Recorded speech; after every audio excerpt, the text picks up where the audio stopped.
Hello dear students, जय हिंद। आप कई दिनों से पढ़ रहे हैं वेक्टर, जिसमें आपने एडिशन पढ़ा हुआ है, सब्सट्रैक्शन पढ़ा हुआ है, इससे रिलेटेड ढेर सारे क्वेश्चन आपने किए। आइए अब हम स्टार्ट करते हैं रेजोल्यूशन ऑफ वेक्टर, है ना। तो आज के टॉपिक में हमें पढ़ना है रेजोल्यूशन ऑफ वेक्टर। बहुत ही शानदार टॉपिक है स्टूडेंट्स। इसकी हेल्प से वेक्टर से रिलेटेड प्रॉब्लम्स को सॉल्व करना बहुत ही आसान हो जाता है। तो आइए देखते हैं रेजोल्यूशन ऑफ वेक्टर्स। वैसे वर्ड रेजोल्यूशन का मतलब क्या है? तो वेरी सिंपल, वर्ड रेजोल्यूशन का मतलब है ब्रेक करना। क्या? ब्रेक। हाँ, एक वेक्टर को टू और मोर पार्ट्स में ब्रेक कर दीजिए कि उस सिंगल वेक्टर का इफेक्ट जो है वही रहे, चेंज ना हो, तो कहा जाएगा कि वेक्टर का रेजोल्यूशन हो गया। जैसे एग्जांपल के लिए मैं कहूं, एक वेक्टर है ये ए, है ना। अगर हम दो अलग अलग वेक्टर की बात करें, डिस्कशन की बात करें, अगर triangle law of vector addition से देखें तो दो वेक्टर हमारे पास है बी एंड सी। तो अभी तक जो हमने पढ़ा हुआ था, vector b plus vector C equal to vector a होता है। ये एडिशन ऑफ वेक्टर है, ये एडिशन ऑफ वेक्टर है। इसका जस्ट अपोजिट का हमारा रेजोल्यूशन ऑफ वेक्टर। दो वेक्टर को जोड़ के सिंगल वेक्टर फाइंड किया गया था, अब एक ही वेक्टर को टू और मोर पार्ट्स में ब्रेक कर देना ही रेजोल्यूशन ऑफ वेक्टर कहलाता है। तो मींस रेजोल्यूशन का मतलब हुआ एक वेक्टर को टू और मोर पार्ट्स में ब्रेक करना। ओके स्टूडेंट्स, तो आइए देखते हैं कि एक वेक्टर को टू और मोर पार्ट्स में ब्रेक कैसे करेंगे। जैसे यहां पे देखिए, इसी को अगर ऐसा लिखा जाए, vector a equal to vector b plus c, मतलब वेक्टर ए जो है वेक्टर बी और वेक्टर सी के कंबाइंड इफेक्ट के इक्विवेलेंट है ना। मींस वेक्टर ए जो काम अकेले कर रहा है वो काम वेक्टर बी और सी दोनों मिलके कर रहे हैं। बात समझ रहे हैं ना। हाँ, तो वेक्टर बी और सी, तो अब वेक्टर ए को हटा करके बी और सी को लगा दिया जाए तो कहा गया ए का रेजोल्यूशन हो गया in the terms of b and in the terms of c. और तब बी और सी को क्या बोलेंगे? कंपोनेंट्स बोलेंगे। क्या बोलेंगे? कंपोनेंट्स बोलेंगे। Means resolution of vector is the opposite phenomena, है ना, opposite phenomena of vector addition. हम ऐसा कह सकते हैं, है ना, कि ये वेक्टर एडिशन का अपोजिट फिनोमेना है। आइए ब्रेक करते हैं एक वेक्टर को टू रेक्टेंगुलर कंपोनेंट्स में, है ना। तो रेजोल्यूशन ऑफ वेक्टर क्या है? मेरे समझ से आपको डेफिनेशन जो बात है, वर्ड का मतलब तो समझ में आ गया होगा। अब आइए देखते हैं कैसे ब्रेक करेंगे, है ना। रेजोल्यूशन ऑफ वेक्टर इन हमारी हेडिंग यहीं पे खत्म नहीं होगी, into rectangular components.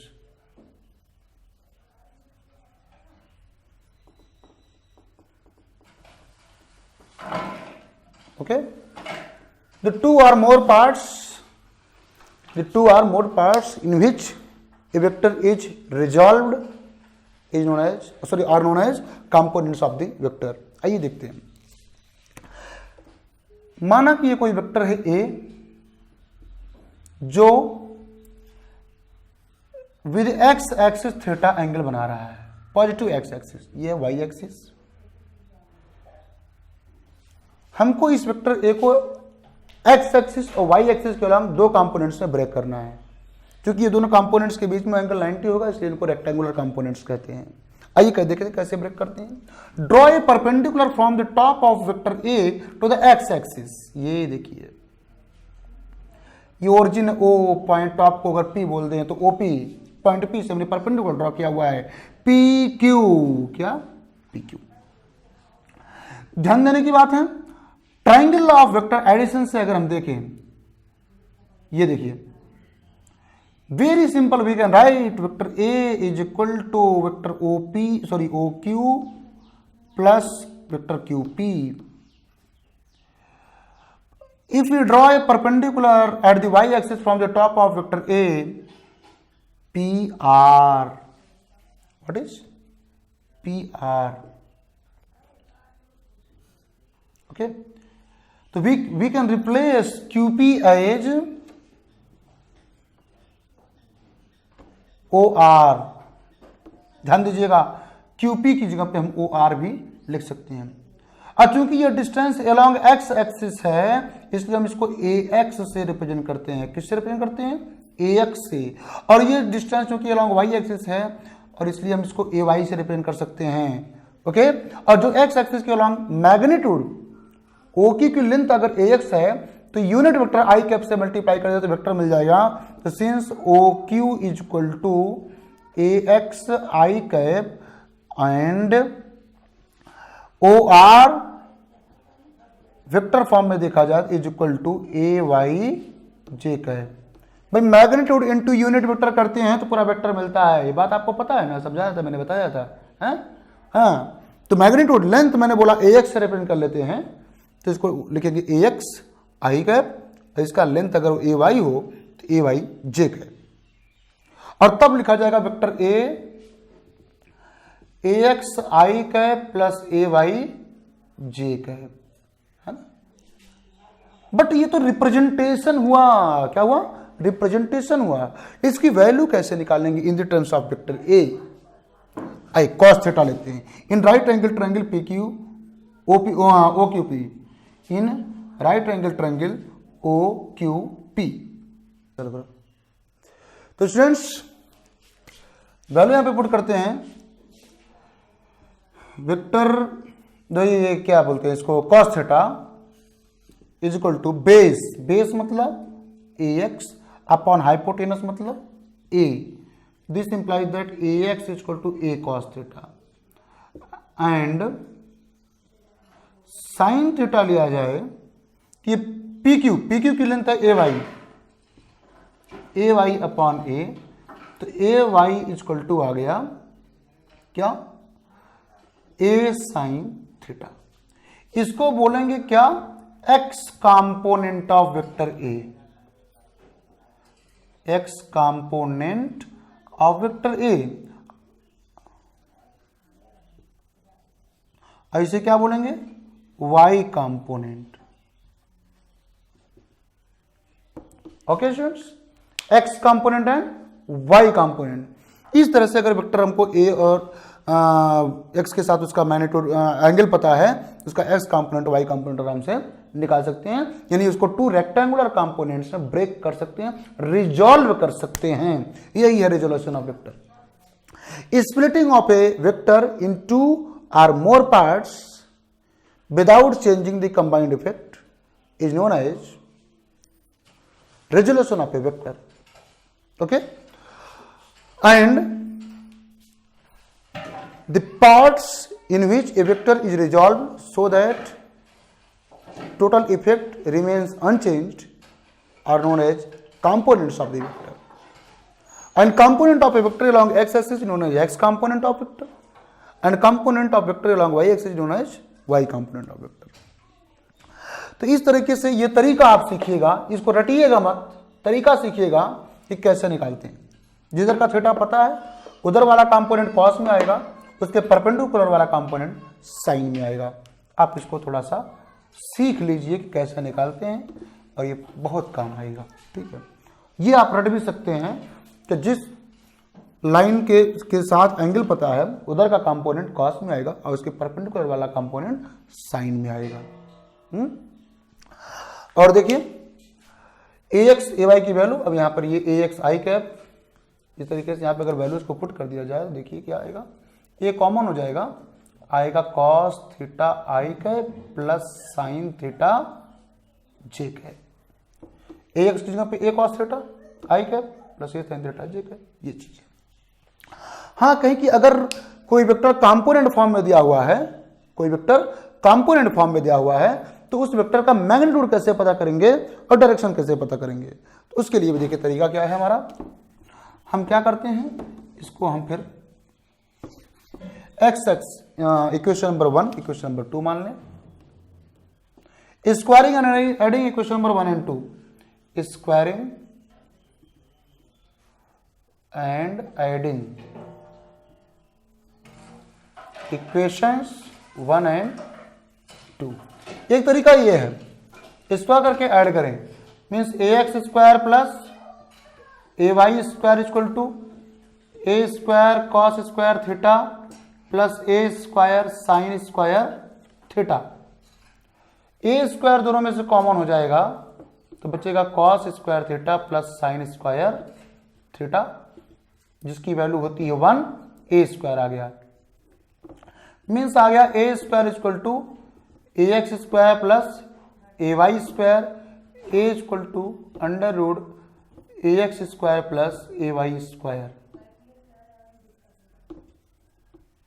Okay students, a y square means x component का स्क्वायर प्लस वाई कंपोनेंट का स्क्वायर। एक्स कंपोनेंट कैसे पता करेंगे? आई कैप में जो कोफिशिएंट लगा है वो एक्स कंपोनेंट है। ध्यान दीजिएगा इस बात को। आप लोगों में मैक्सिमम स्टूडेंट से गलती क्या करते हैं, पहचान ही नहीं पाते कि एक्स कंपोनेंट कौन सा है, वाई कंपोनेंट कौन सा है। वेरी सिंपल, आई कैप के साथ जो कोफिशिएंट लगा हुआ है वो एक्स कंपोनेंट की वैल्यू है, और जे कैप के साथ जो कोफिशिएंट लगा हुआ है वो वाई कंपोनेंट है।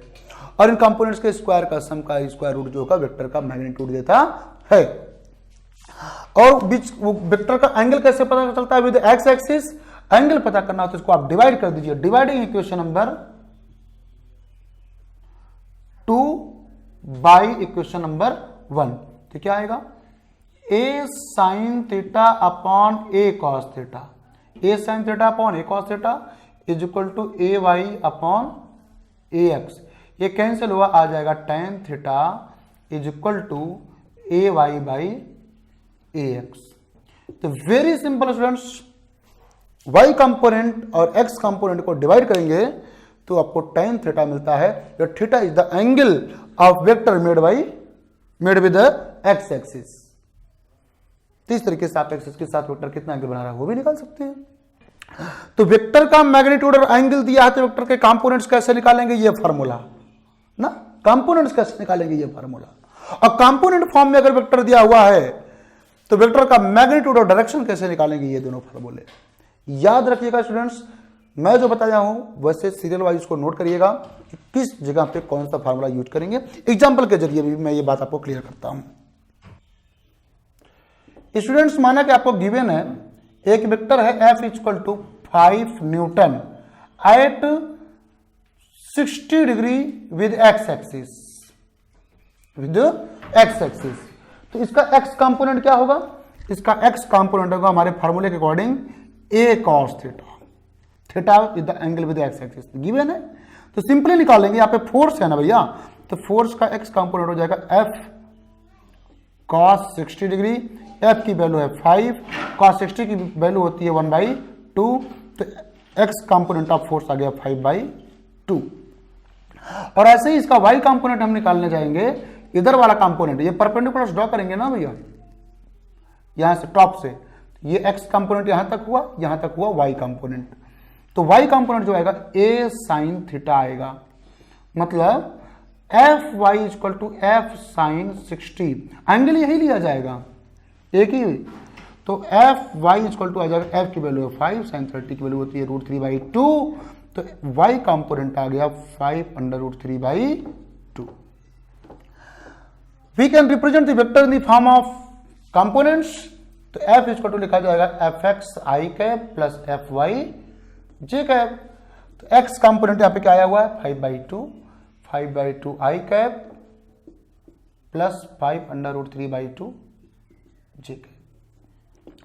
तो डियर स्टूडेंट्स, आपको ये बात बिल्कुल अच्छे तरीके से क्लियर हो गई, वेरी सिंपली है कि क्या है कि वेक्टर गिवन था, वेक्टर का मैग्नीट्यूड पता था, डायरेक्शन विद एक्स एक्सिस पता था, तो हमने वेक्टर का कंपोनेंट अलोंग एक्स एक्सिस निकाल लिया एफ कॉस थीटा से, और इसका कंपोनेंट अलोंग वाई एक्सिस भी निकाल लिया। फिर वेक्टर को उसके कंपोनेंट्स के टर्म्स में रिप्रेजेंट कर दिया।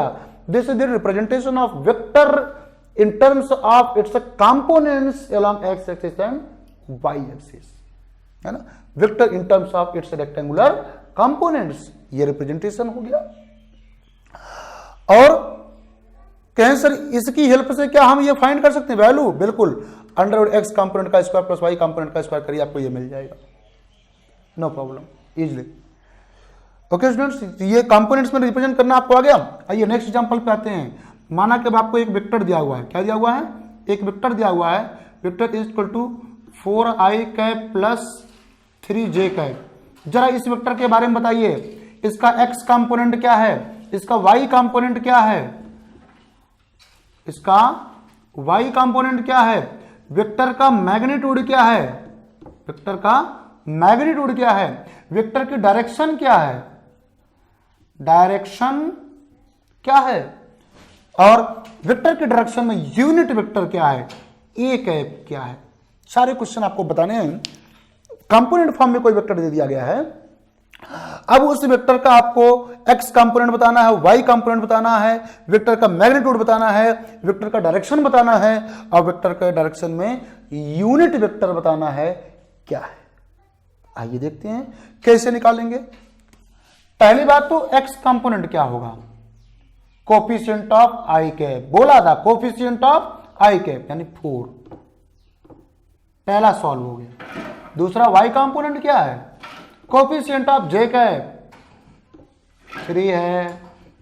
नेक्स्ट मैग्नीट्यूड क्या है, मॉड ऑफ वेक्टर a यानी a is equal to under root, बोला था x component square plus y component square, a is equal to आ रहा है अंडर रूट x कंपोनेंट मतलब 4 प्लस y कंपोनेंट मतलब 3 यानी under root 16 plus 9, a is equal to कितना आ गया 25, ये आ गया 5। तो इनका जो मैग्नीट्यूड है इस वेक्टर का ये है 5। एंगल क्या है इसका, इस वेक्टर जो वेक्टर है इसका विद एक्स एक्सिस एंगल क्या है, तो इस वेक्टर का विद एक्स एक्सिस जो एंगल होगा tan theta equal to formula था हमारा ay अपॉन ax, ay की वैल्यू यहाँ पे कितनी है भैया 3 अपॉन ax की वैल्यू है 4, तो tan थीटा इक्वल टू 3/4 है ना।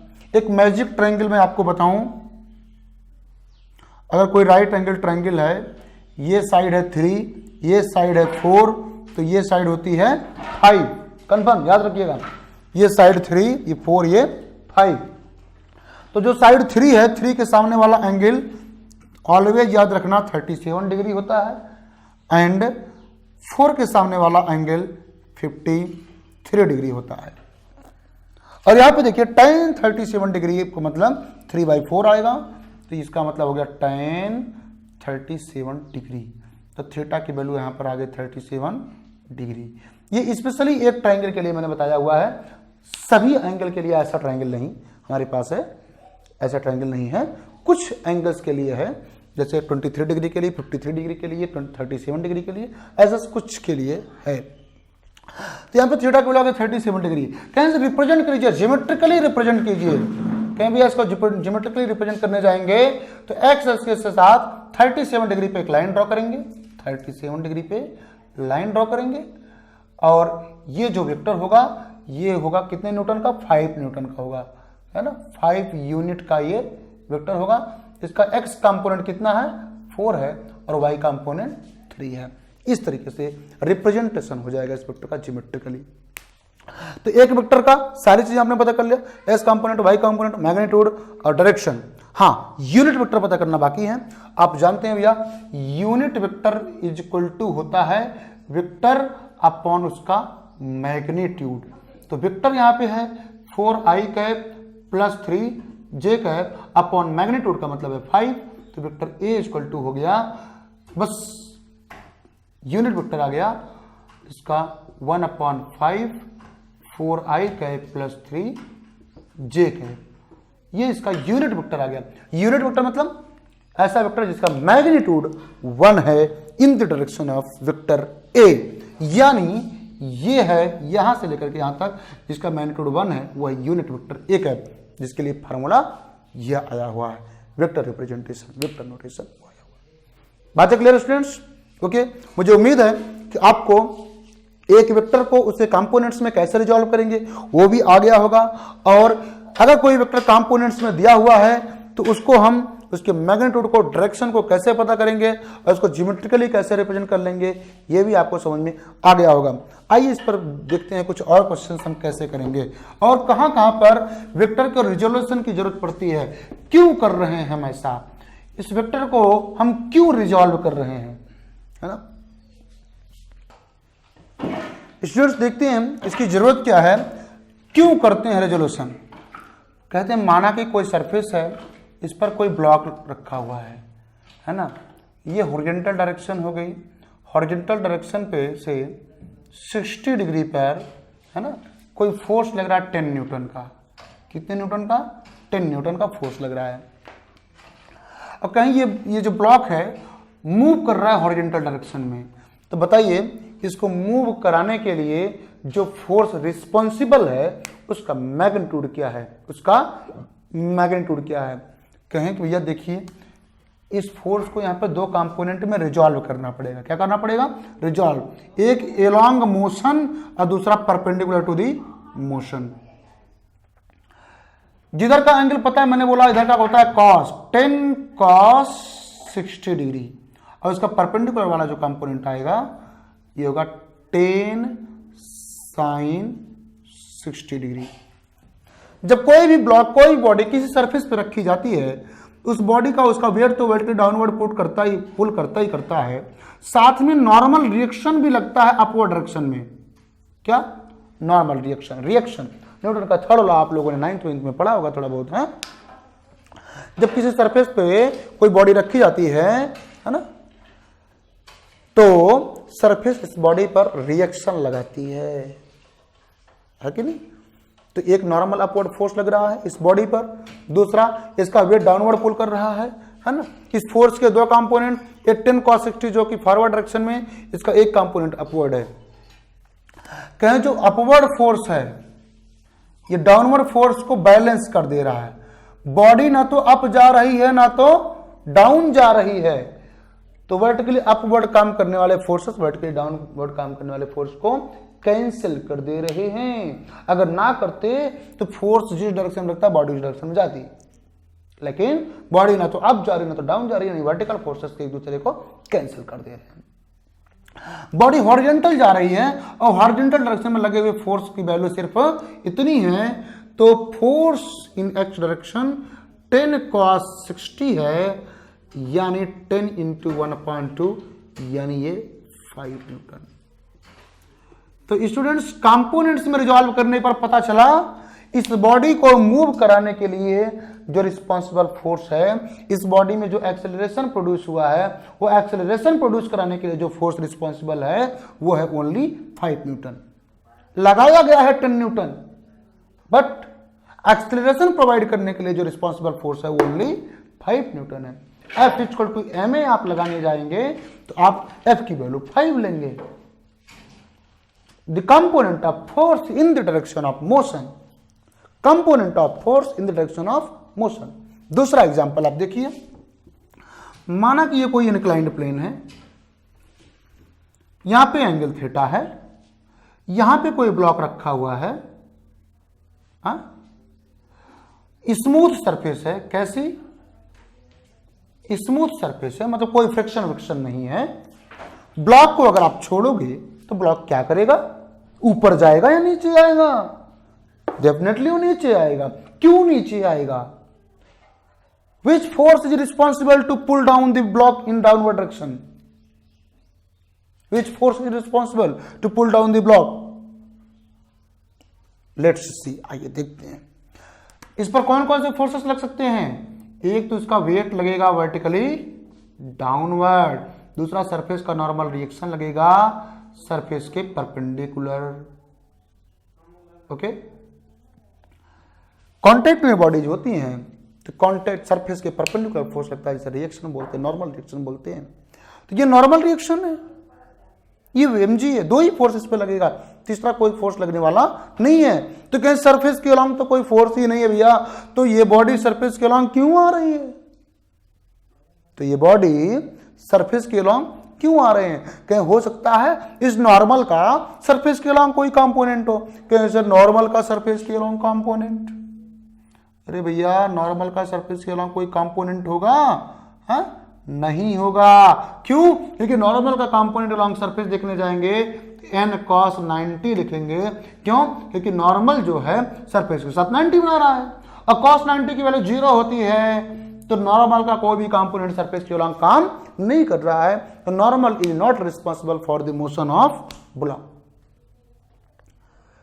ब्लॉक नॉर्मल की वजह से नहीं मूव कर रहा है, फिर किसकी वजह से मूव कर रहा है? वेट। आइए देखते हैं वेट के बारे में, देखते हैं कि वेट का कंपोनेंट है क्या? है बिल्कुल है, क्योंकि ये 90 नहीं बना रहा है। वेट तो वर्टिकल हॉरिजॉन्टल से 90 बना रहा है, किससे? हॉरिजॉन्टल से 90 बना रहा है। अब देखिए, तो वेट के दो कंपोनेंट हो जाएंगे, एक अलोंग द सरफेस, एक परपेंडिकुलर टू द सरफेस।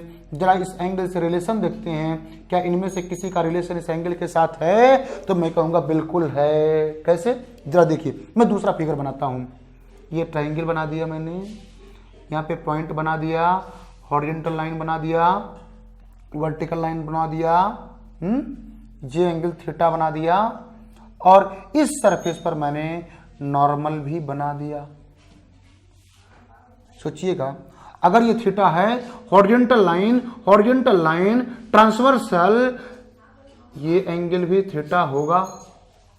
बोलो, ये एंगल भी थीटा होगा। ये हॉरिजॉन्टल लाइन, ये देखिए, ये सीधी लाइन, और ये थीटा होगा। तो आगे, चूंकि इस सरफेस पर ये नॉर्मल है, तो ये 90 माइनस थीटा होगा। क्या होगा? 90 माइनस थीटा। और ये 90 माइनस थीटा होगा, तो ये वाला एंगल भी थीटा होगा। क्यों? क्योंकि वर्टिकल और हॉरिजॉन्टल के बीच में एंगल 90 होता है। Normal reaction, normal to the surface, total 90 बना ही रहा है। नॉर्मल और सरफेस के बीच में 90 है, तो ये वाला एंगल जब थीटा हुआ, तो ये वाला एंगल 90 माइनस थीटा हुआ, और ये एंगल अगर 90 माइनस थीटा हुआ, तो ये एंगल थीटा हुआ। क्यों? क्योंकि वर्टिकल हॉरिजॉन्टल 90 है। और दूसरा तरीके से समझ लो भैया, कहें ये थीटा है, ये 90 है, तो ये 90 माइनस थीटा होगा, ये 90 माइनस थीटा होगा, और ये 90 माइनस थीटा होगा, तो ये सरफेस और नॉर्मल के बीच में 90, ये 90 माइनस थीटा, तो ये 90।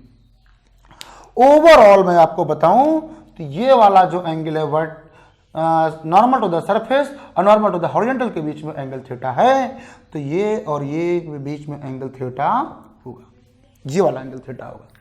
अच्छे से समझ लीजिएगा स्टूडेंट्स, ये बात आपको हर जगह यूज करनी पड़ेगी, इसलिए आपके दिमाग में ये बैठ जाना चाहिए हमेशा के लिए। अगर ये एंगल थीटा है, तो ये एंगल भी थीटा होगा। ये देखिए, हॉरिजॉन्टल और सरफेस के बीच में एंगल थीटा है, तो हॉरिजॉन्टल का नॉर्मल और सरफेस के नॉर्मल के बीच में भी एंगल थीटा होगा। इस बात को बैठा लो। तब mg का कंपोनेंट अलोंग दिस नॉर्मल हो जाएगा mg cos थीटा। क्या हो जाएगा? mg cos theta. ऐसे कंपोनेंट अलोंग सरफेस यानी परपेंडिकुलर टू द नॉर्मल हो जाएगा mg sin थीटा। तो अब बात समझ में आई, mg cos थीटा और नॉर्मल एक दूसरे के अपोजिट हैं। क्या है? अपोजिट हैं। They will cancel each other. Opposite और इक्वल फोर्स होते हैं तो रिजल्टेंट 0 होता है, आपको बताया था ना मैंने। Cancel each other, only mg sin theta is the net force on this block, therefore this force is responsible for the motion of the block. Only mg sin theta. तो this is the benefit, this is the requirement of the resolution of vector. Vector को resolve करके ही देखेंगे तो हमको पता चलेगा actual में एक्शन में जो आया वेक्टर है कौन सा है। हमने फोर्स 10 न्यूटन का लगा रखा है, तो हमको जो एक्सेलरेशन मिल रहा है पूरा 10 न्यूटन की वजह से मिल रहा है, या वैल्यू कोई दूसरी है। वेट mg है तो पूरे वेट mg की वजह से मोशन हो रहा है, या mg की कोई दूसरी बदली चेंज हुई वैल्यू है जिसका वजह से मोशन हो रहा है। तो यहाँ पे बिल्कुल क्लियर है कि चेंज हुई वैल्यू mg sin थीटा है, जिसकी वजह से यहाँ पे मोशन हो रहा है। This is the requirement and use of resolution of vector. Careful रहिएगा स्टूडेंट्स, रेजोल्यूशन ऑफ वेक्टर का बहुत ही बड़ा इंपॉर्टेंस है। और मैं आपको इंपॉर्टेंस बताता हूं, एडिशन और सब्ट्रैक्शन में इसका कैसे रोल है।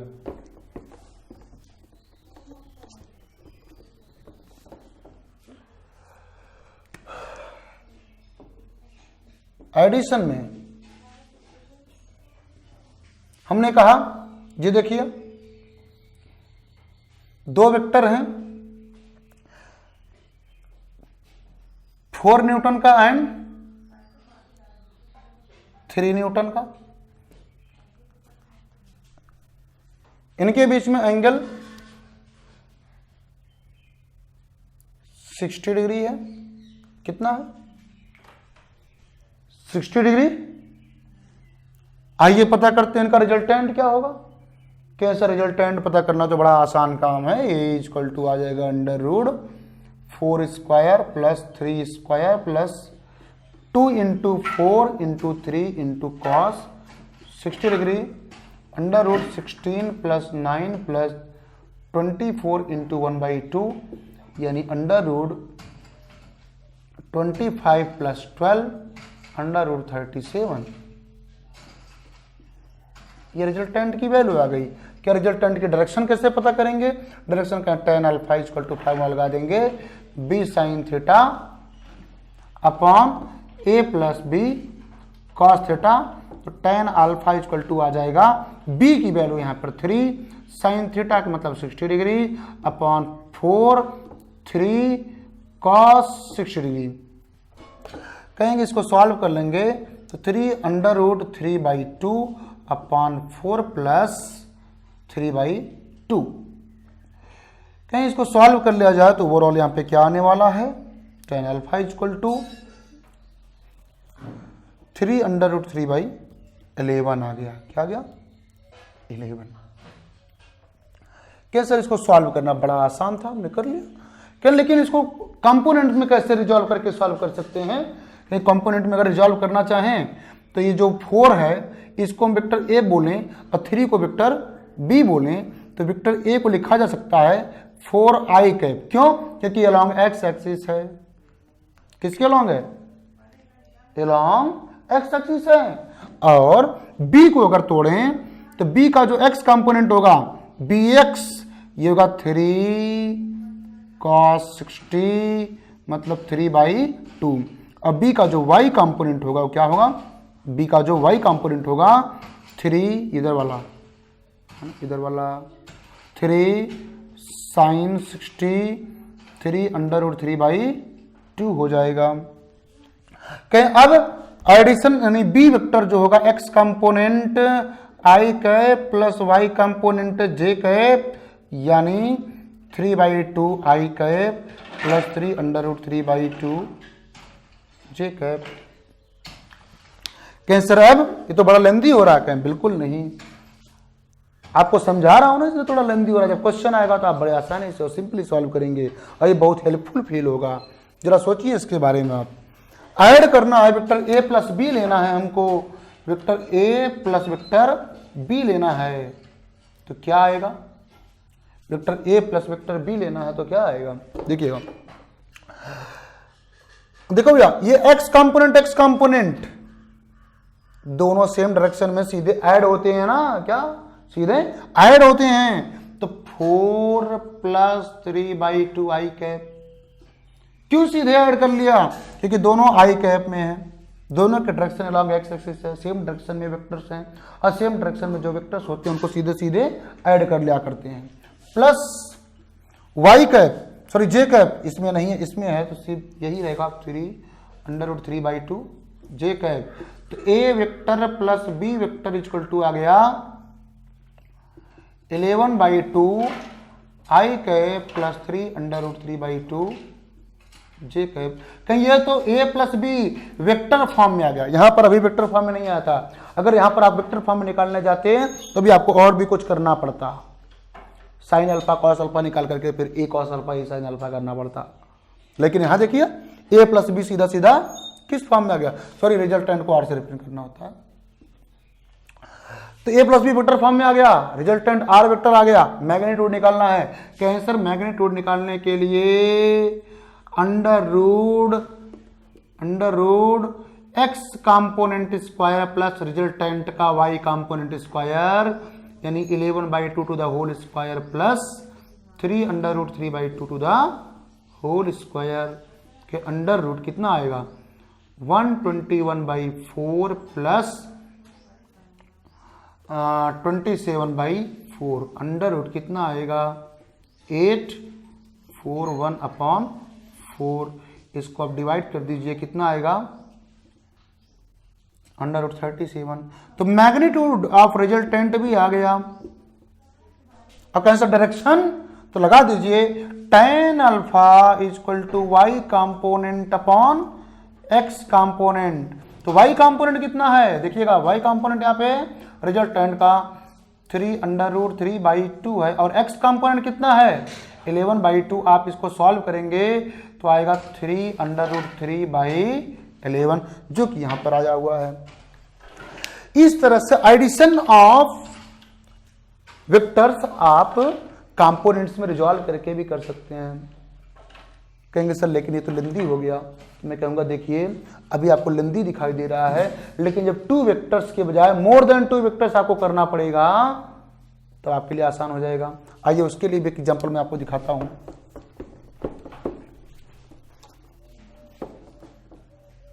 देखिए माना कि कहा गया ये x एक्सिस है और ये y एक्सिस है, यहां पर एक वेक्टर है, दूसरा वेक्टर यहां पर है और तीसरा वेक्टर मैं आपको बता दूं यहां पर है। ये वाला एंगल 30 डिग्री बोला है, ये वाला एंगल 60 डिग्री बोला है और ये वाला एंगल भी 30 डिग्री बोला है और इसकी वैल्यू 5, इसकी वैल्यू 6 और इसकी वैल्यू 8 बोला गया है। तो कहा गया बताइए इन तीनों वेक्टर्स का 5 यूनिट, 6 यूनिट एंड 8 यूनिट है, तो इन तीनों वेक्टर्स का रिजल्टेंट क्या होगा आपको ये बताना है। कहेंगे सर अब क्या करेंगे, अब तो रिजल्टेंट वाला फार्मूला आपको 2 वेक्टर के लिए ही लगेगा। आप करेंगे क्या, पहले इन दोनों के लिए अप्लाई करके सॉल्व करेंगे, फिर उसका जो आएगा इसके साथ करेंगे, वो थोड़ा लेंदी हो जाएगा। अब देखिए कंपोनेंट में रिजॉल्व करना कितना आसान हो जाएगा। इसको आप वेक्टर ए मान लीजिए, इसको वेक्टर बी मान लीजिए और इसको वेक्टर सी मान लीजिए। तो ए का कंपोनेंट क्या लिखेंगे आप, component of vector a 5 cos 30 i cap plus 5 sin 30 j cap. कि component along x axis cos में आएगा और component along y axis sine में आएगा, i cap plus j cap. आप इसको थोड़ा सा सॉल्व कीजिए, आ जाएगा 5 into √3/2 i cap plus 5 into 1/2 j cap. तो वेक्टर a इक्वल टू आ गया 5 √3/2 i cap plus 5/2 j cap. Vector a units component आ गया और वेक्टर b फाइंड करिए। वेक्टर b अगर कंपोनेंट में आप फाइंड करेंगे क्या आएगा, इसका एंगल विद x एक्सिस 60 है, तो आप लिखेंगे 6 cos 60 i cap plus 6 sin 60 vertical component sin 60 j cap. 6 into cos 60 की वैल्यू कितनी होती है भैया, cos 60 की value 1/2 i cap plus 6 into sin 60 की वैल्यू √3/2 j कैप। क्या आएगा 3i cap plus 3 j cap. ये वेक्टर बी भी आपको मिल गया। इक्वेशन नंबर 2 बना दीजिए, इक्वेशन नंबर 7 बना दीजिए। ओके, अब वेक्टर सी की बारी आती है। वेक्टर सी की बारी आती है, जरा सजग रहिएगा, सी थोड़ा उल्टा है। सी के कंपोनेंट्स के बारे में जरा विचार कीजिए कि अलोंग पॉजिटिव एक्स नहीं अलोंग नेगेटिव एक्स है, और सी का अगर वाई कंपोनेंट के बारे में विचार कीजिए तो अलोंग नेगेटिव वाई है। यहाँ पर यूनिट वेक्टर्स माइनस आई कैप और माइनस जे कैप यूज होंगे। मीन सी वेक्टर के लिए क्या लिखेंगे, सी का एंगल विद एक्स एक्सिस नहीं, एंगल विद वाई एक्सिस पता है। क्या पता है, एंगल विद वाई एक्सिस। और जिस एक्सिस के साथ पता होता है उसका कंपोनेंट क्या होता है, कॉस में लिया जाता है। अगर आप एक्स का पता करना चाहें तो 60 हो जाएगा, पर मैं कहा नहीं, जो गिवन है उसी में कर लेते हैं, क्या दिक्कत है। हम कहेंगे एक्स वाला कंपोनेंट, देखिएगा इधर वाला जो कंपोनेंट है हो जाएगा 8 cos 30, जिधर का एंगल पता है उधर का 6 cos, और उसका परपेंडिकुलर वाला साइन 8 sin 30, ये 30। जिधर का एंगल पता उधर का cos, जिधर का नहीं पता उधर का साइन। कैसा, समझ में नहीं आया, क्या लगाइए ना cos 30। cos 30 base upon hypotenuse होता है। सी वाई तो सी वाई अपॉन सी होगा ना, तो सी वाई इक्वल टू क्या होगा, सी कॉस 30 होगा कि नहीं, cos 30 equal to base C Y है अपन हाइपोटेनस सी है, तो C Y equal to C cos 30 हुआ कि नहीं हुआ है, हुआ ना। तो वही कहा जिधर का एंगल पता हो उधर का कॉस और परपेंडिकुलर वाला कंपोनेंट साइन में, तो क्या लिखेंगे 8 साइन 30 माइनस आई कैप, क्यों, क्योंकि जो डायरेक्शन है कंपोनेंट की राइट ना होकर के लेफ्ट है, पॉजिटिव एक्स डायरेक्शन ना होकर के नेगेटिव एक्स है, इसी प्रकार से प्लस वाई वाला जो कंपोनेंट होगा 8 cos 30 minus J cap, minus क्यों, हाँ माइनस क्यों, क्योंकि फिर से बता रहा हूं क्योंकि ये नेगेटिव वाई डायरेक्शन में काम कर रहा है, पॉजिटिव वाई डायरेक्शन में नहीं, तो इसलिए माइनस जे कैप। तो vector C is equal to क्या आ गया, वेक्टर सी इक्वल टू आ गया -8 इंटू 1/2 -8 इंटू √3/2, यहाँ पर आई कैप यहाँ पर जे कैप, तो आ गया C vector equal to 4 I cap -4 √3 J cap. आपको vector A vector B vector C तीनों मिल गए हैं। अब आपको चाहिए इन तीनों का sum, resultant of these three vectors means आपको चाहिए वेक्टर आर। तो मैं आपको ये चीज यहां पे बता रहा हूं, वेक्टर आर आप कैसे निकालेंगे। आपको चाहिए vector R resultant of vector A vector B and vector C. तो आपको मैं कहूं आप ऐड करिए, क्या करिए, ऐड ए का component along X axis, B का component along X axis, C का कंपोनेंट अलोंग एक्स एक्सिस, ये तीनों वेक्टर अलोंग एक्स एक्सिस है, तो इनको सीधे सीधे क्या करेंगे, ऐड कर लेंगे विद देयर साइन। इसका साइन है क्या है 5 √3/2 प्लस इसमें क्या है 3, इसमें क्या है 4 नहीं -4, आई कैप बाहर है, क्या बाहर है आई कैप, फिर लगाएंगे प्लस और साइन के साथ इनको लिखेंगे जे कैप। जे कैप का कोएफिशिएंट क्या है 5/2। ये क्या हो गया, जे कैप का कोएफिशिएंट ए में क्या है 5/2, बी में क्या है 3√3 प्लस 3√3, सी में क्या है -4 √3 और ये हो गया जे कैप। तो रिजल्टेंट क्या आ रहा है, रिजल्टेंट वेक्टर आ रहा है 5 √3/2 -1 आई कैप प्लस यहाँ पे देखिए 5/2, ये √3 दोनों में है ना, कॉमन कर लेंगे 4 - 3 मतलब -√3 जे कैप। ओके, तो ये रिजल्टेंट का फार्मूला आ गया। कहें सर मैग्नीट्यूड चाहिए, तो मैग्नीट्यूड के लिए √x कोएफिशिएंट का स्क्वायर प्लस y कंपोनेंट का स्क्वायर, इसका आप होल स्क्वायर कीजिए, इसका होल स्क्वायर कीजिए, दोनों को ऐड कर लीजिए, अंडर ले लीजिए, रिजल्टेंट आपको मिल जाएगा। कैसा डायरेक्शन चाहिए, तो डायरेक्शन के लिए tan alpha equal to y component upon x component कर लीजिए। ओके, तो इस तरीके से आपको रिजल्टेंट मिल गया, यानी इन तीनों का जो रिजल्टेंट आएगा उसका x कंपोनेंट और y कंपोनेंट आपको मिल गया।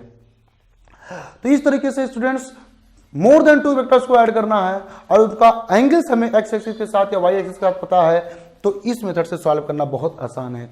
इन शॉर्ट अगर मैं आपको बताऊं तो 2 वेक्टर्स हों या कई वेक्टर्स हों, अगर हमें कंपोनेंट्स में दिया हुआ है ax i cap plus ay j cap और b वेक्टर दिया हुआ है bx i cap plus by j cap, तो vector a plus vector b यानी रिजल्टेंट वेक्टर जो होगा x कोएफिशिएंट्स का sum ax plus bx i cap plus ay plus by j cap से मिलेगा। और यही अगर डिफरेंस लेना होगा vector a minus vector b equal to, तो मिलेगा हमें ax minus bx, x coefficient को आपस में माइनस करेंगे, i cap plus y components को माइनस करेंगे ay minus by j cap. Okay, तो इस तरीके से स्टूडेंट्स कंपोनेंट्स में रिजॉल्व करके क्वेश्चन को सॉल्व करना काफी आसान हो जाता है। और हाँ, अगर यहाँ पे 2 ही कम एक्सिस लिया हुआ है, मैंने एक्स एक्सिस वाई एक्सिस, अगर तीनों एक्सिस ले जाएं, X axis Y axis Z axis तीनों एक्सिस लिया जाए, तो जो वेक्टर होगा कंपोनेंट फॉर्म में ax i cap plus ay j cap plus az k cap आ जाएगा। क्या हो जाएगा? ax i cap plus ay j cap plus az k cap आ जाएगा। इसका डिटेल एक्सप्लेनेशन मैं नेक्स्ट लेक्चर में आपको बताऊंगा, लेकिन अभी आप सिर्फ इतना समझिए कि जिस प्रकार से दो एक्सेस होने पर i कैप j कैप तक आया था, तीसरी एक्सेस भी आ जाएगी, यानी स्पेस की बात की जाएगी, तो उसका वेक्टर का जो रिजोल्यूशन होगा ax i cap plus ay j cap plus az k cap के फॉर्म में होगा। ओके स्टूडेंट्स, तो मुझे लगता है आज की बात आपको डिटेल में अच्छे से समझ में आ गई होंगी। अब रिजोल्यूशन ऑफ वेक्टर आपको क्लियर हुआ होगा, और रिजोल्यूशन ऑफ वेक्टर करके आप एडिशन कैसे करेंगे वो भी क्लियर हुआ होगा।